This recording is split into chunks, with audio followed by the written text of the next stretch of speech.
Hello students, ચાલો આપણે જોવાના છે આજે કે એથિકલ મોડલ્સ જે છે એમાંથી બે મોડલ્સ જે છે મેં તમને ઓલરેડી ચેપ્ટર નંબર 3ની અંદર કરાવી ચૂકી છું. બરાબર. જે એથિકલ મોડલ્સ છે કેટલા કેટલા પ્રકારના છે, તો જ્યારે એથિકલ ડિસિઝન મેકિંગ કરવાનું હોય, બરાબર છે, ત્યારે કેવા કેવા પ્રકારના જે મોડલ્સ છે એનો યુઝ કરવામાં આવે છે. બરાબર, એ આપણે જોઈશું આજે. હવે એની અંદરથી મેં તમને યુટિલિટેરિયાનિઝમ અને વર્ચ્યુ અપ્રોચ એ જે છે મેં બે ડિટેલમાં કરાવેલા છે ચેપ્ટર નંબર 3ની અંદર, કે એથિકલ ડિસિઝન મેકિંગ કરવું હોય, બરાબર છે, ત્યારે એને કેવી રીતે કરાય તેની અંદર આ મોડલ મેં તમને શીખવાડેલું. ઓકે.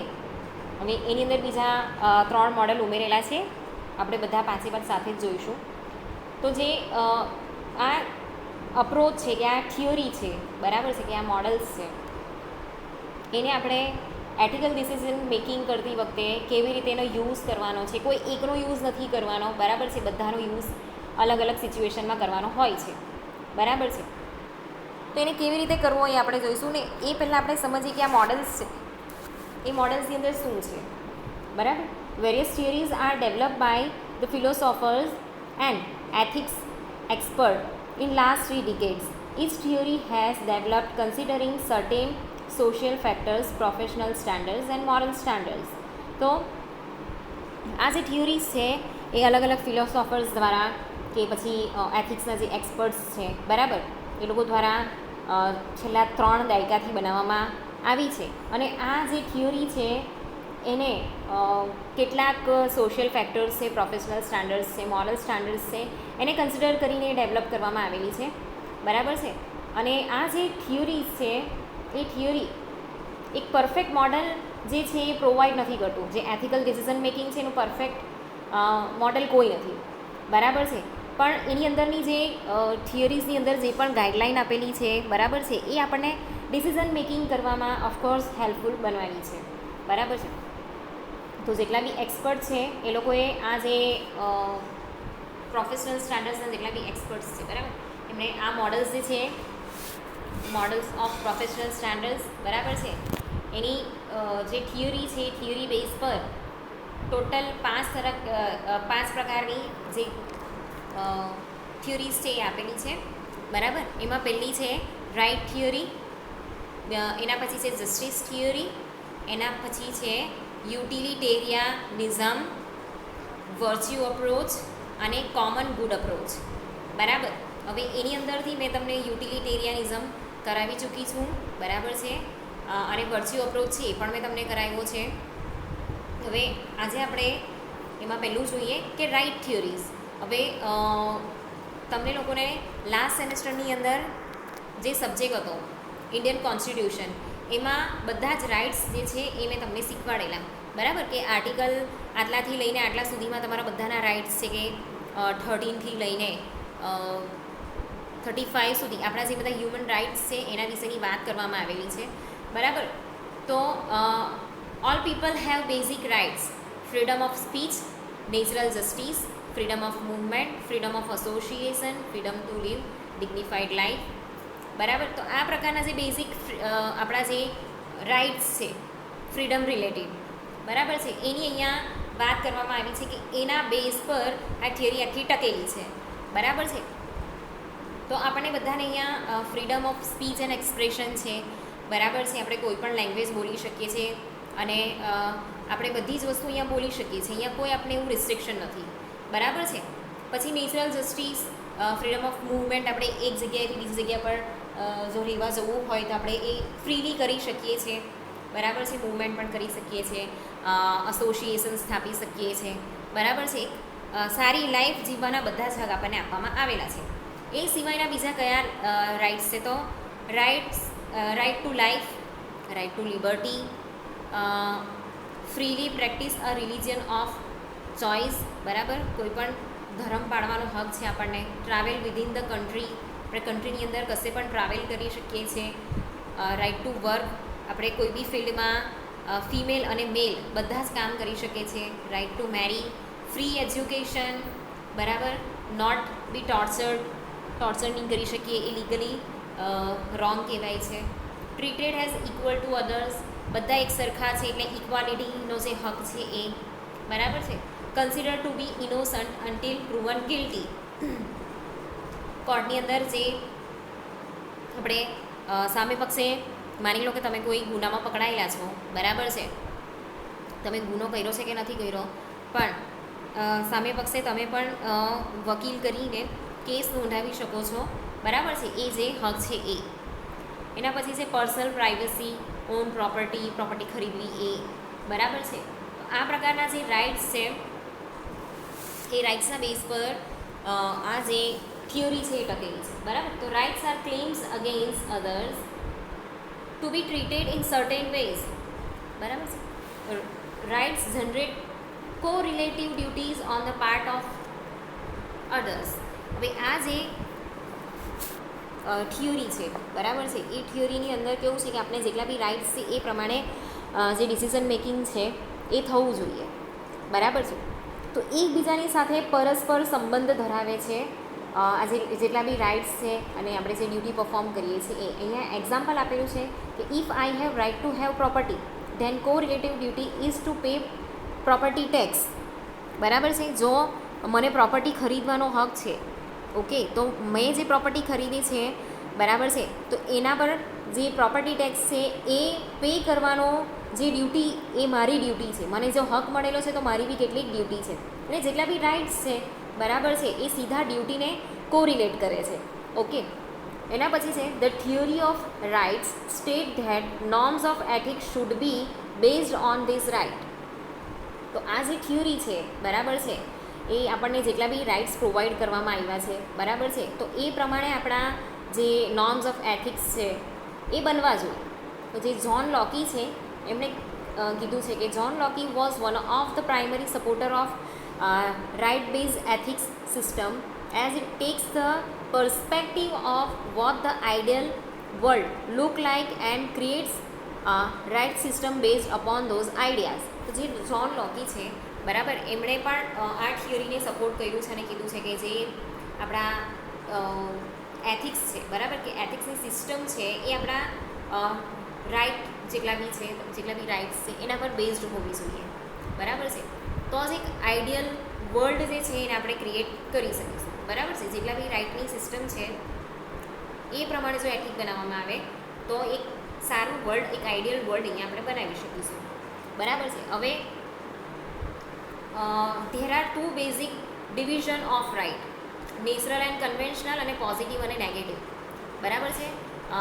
નેચરલ અને કન્વેન્શનલ એટલે આપણી જે પ્રણાલીગત કહેવાય ને એ, અને બીજું છે નેગેટિવ અને પોઝિટિવ. તો નેચરલ એન્ડ કન્વેન્શનલ રાઇટ્સની અંદર શું આવે છે, તો એમાં છે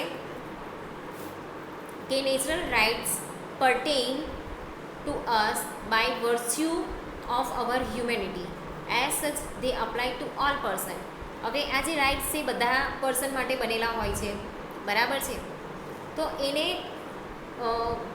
એ જેટલા બી નેચરલ રાઇટ્સ છે એના અનુસાર જે વર્ચ્યુ ઓફ અવર હ્યુમેનિટી છે, બરાબર છે, હ્યુમેનિટીની અંદર જેટલા બી ગુણો આવેલા છે કે હ્યુમેનિટી કોને કહેવાય, બરાબર છે, એ બધાને જ લાગુ પડેલા છે, બધા પર્સન માટે એ અપ્લાય થયેલા છે. તો વર્ચ્યુ ઓફ અવર હ્યુમેનિટી થયું, બરાબર છે.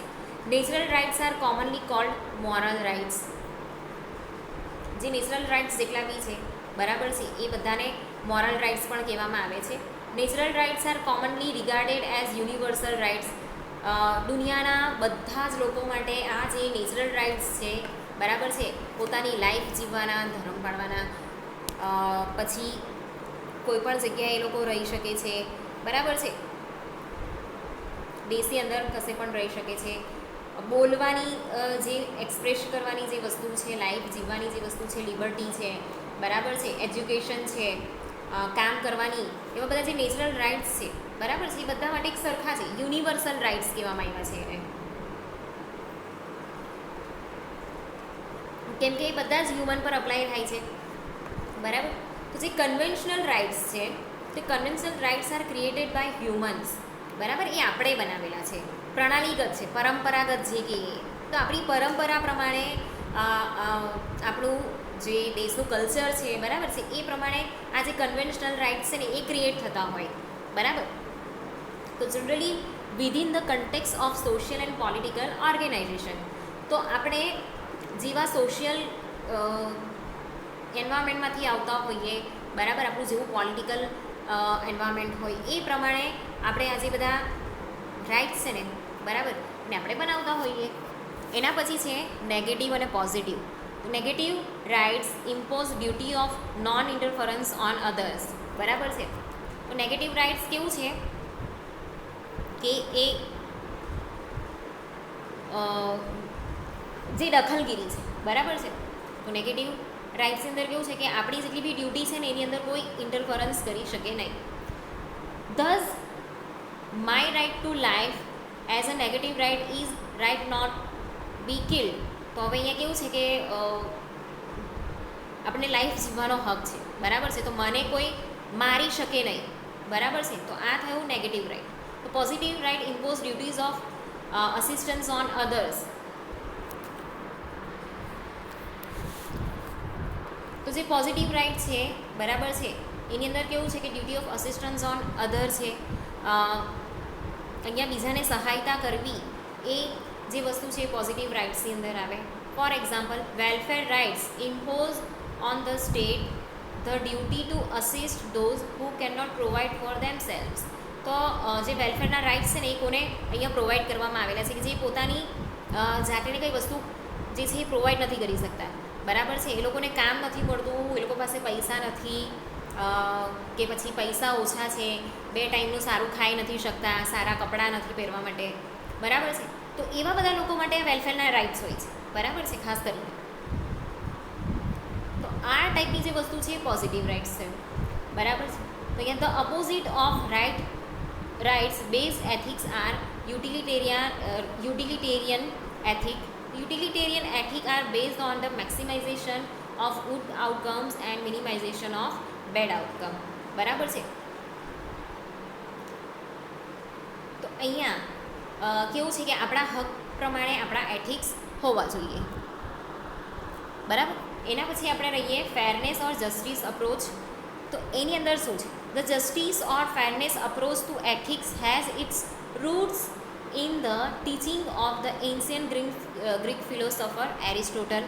હવે આ જે જસ્ટિસ અને ફેરનેસનો જે અપ્રોચ છે, બરાબર છે, એ કોના દ્વારા સૌથી પહેલાં લાવવામાં ઇન્ટ્રોડ્યુસ કરવામાં આવેલો? તો તમને બધાને જ એ ફિલોસોફરનું નામ બહુ સારી રીતે તમે જાણતા હશો, એરિસ્ટોટલ, બરાબર.